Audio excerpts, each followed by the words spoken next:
Kid Next Door.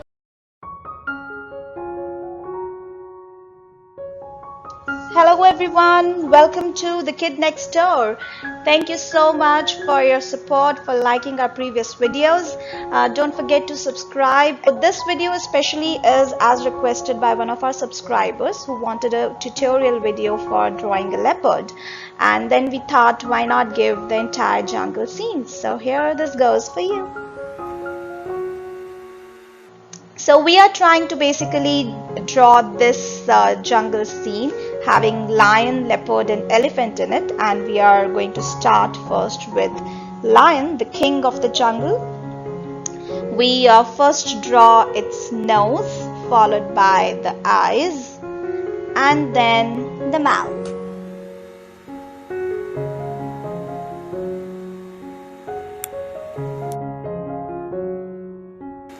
Alright, now we will give its head the shape.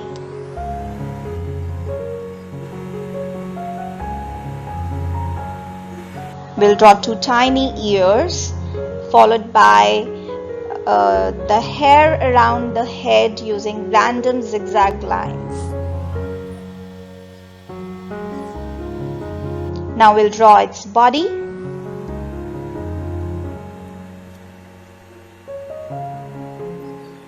So we are drawing a lion in a sitting posture with a curved back and 2 feet in the front showing up.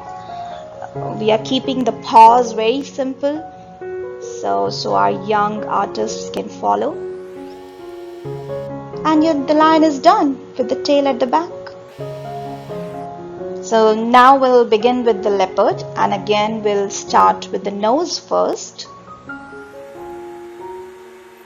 followed by its eyes. This part is pretty much same like the lion.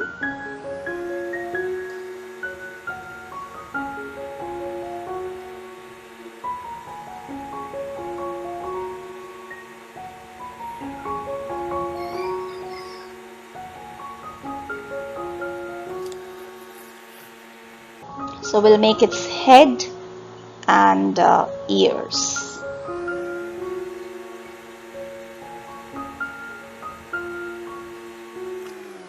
Okay, leopard's body is a bit long and slender, so we are trying to cover the space that we have.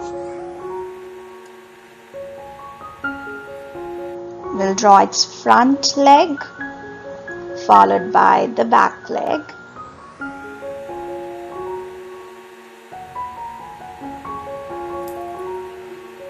And then we'll join the two to give it a body. So we start with in continuation with this line, and it is slightly tilted upwards.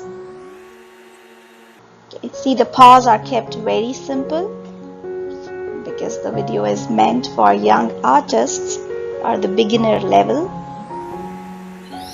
Okay, here I wish I had an eraser to cover up this part, but so if you are using a pencil, you can make sure that it joins, and you can have a longer tail if you have a space. Longer curved tail would look even better.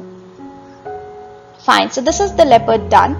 Now the main characteristic of leopard is the spots on its body. So there are dark brown colored randomly shaped spots on the entire body of the leopard, and that's what we are going to do. We will draw random spots everywhere, on its head, on its leg, on the body, on the tail, everywhere.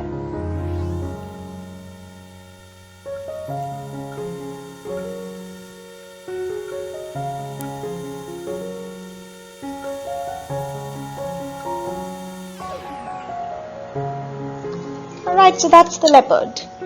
Now we'll draw the elephant at the back. So we'll begin with its head and trunk.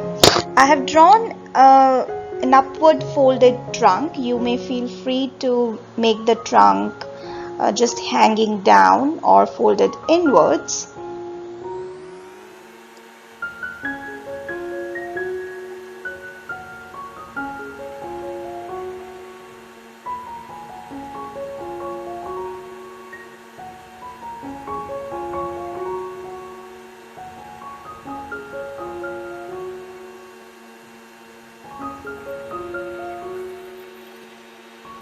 So we'll move to its body and the forelegs.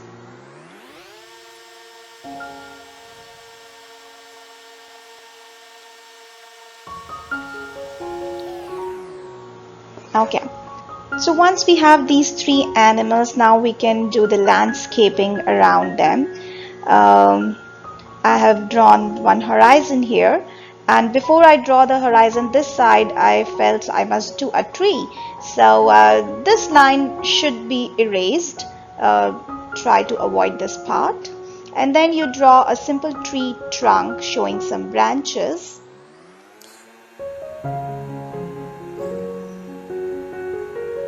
And then random curved lines to make your tree.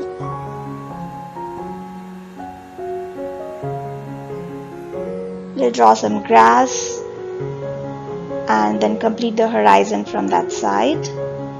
On the right hand side, you may draw this river to just add more color to your scene.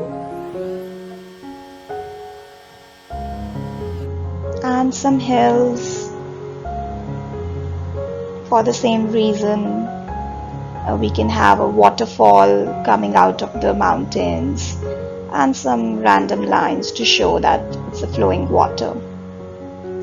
Then we'll add some bushes here and there randomly around in the picture. You may completely avoid it if you want to keep it simple, but definitely it adds more color, more texture, more substance to your scene. Wherever you feel there is some empty space, just feel free to add these bushes or grasses. And we are almost done. Okay, so this is how your final scene would look like, and this is the complete look. At this moment, you can start coloring. To color, you can use any colors of your choice. You can paint it if you wish to, or you can do coloring using pencil colors or any crayons. These can be any kind of pencil colors or plastic crayons, wax crayons, oil pastels, any kind of color. So I have used here plastic crayons, which are erasable ones, and I used shades of yellow, brown and orange to color my lion, yellow and brown to do the leopard, and I used the black color, but I used it very gently with light strokes to make a gray elephant with a pink ear, light green and light brown for the trees, light brown and light blue for the river, and then I shaded very lightly with brown to the ground and light sky blue in the sky. Okay, so this is a complete picture. If you want, you can stop here, or if you want to enhance it, you can continue and learn some shading effects with us. This shading technique is the most basic shading technique that I'm going to share with you. So we first start with the shading the lion. I have used here orange color and have added the strokes of orange on the back of the body and the front side of all the legs, a bit on its face, nose and ears, like randomly wherever you feel. So there is a darker shade and a lighter shade to enhance the body. As well as I have used some dark brown, and I have intentionally added the strokes to make as if a hair texture is there in the head. Leopard. In leopard, I have used light brown color to shade in the body of the leopard, as you can see on the back side and towards the neck and on right hand side of every leg. As you can see, all the four legs on the right hand side, I have used a light brown to shade. Then I use the same light brown to add highlights on the top part of the head and the nose, and I used a brighter brown to again add more prominent shade to the spots, so the leopard look is enhanced. Thereafter, let's come to the elephant. So in elephant, the same black with which I have earlier shaded very lightly, I just pressed it extra bit to have the black color enhanced, and I have intentionally added the strokes as lines, as we know that elephant's body is a bit textured, so this looks good. Then I have shaded all the legs on this time on the right hand side of the elephant. The inside of the trunk is black. I used pink to highlight the ear and the lower part of the trunk, as well as a bit on the head side, and all the toes are in pink. So with pink and black you can mix and match and shade your elephant. We'll do the tree. For the tree, in the trunk of the tree on the left hand side, I added the shades of dark brown to give the bark a bit of texture. Then on all the lower sides I have added darker green, while on the top part, as if the sunlight is falling on it, I have added the shades of yellow. So wherever there were white patches in your previous picture, now with this shading all the white patches must be filled in, so as to have bright and beautiful colors in the picture.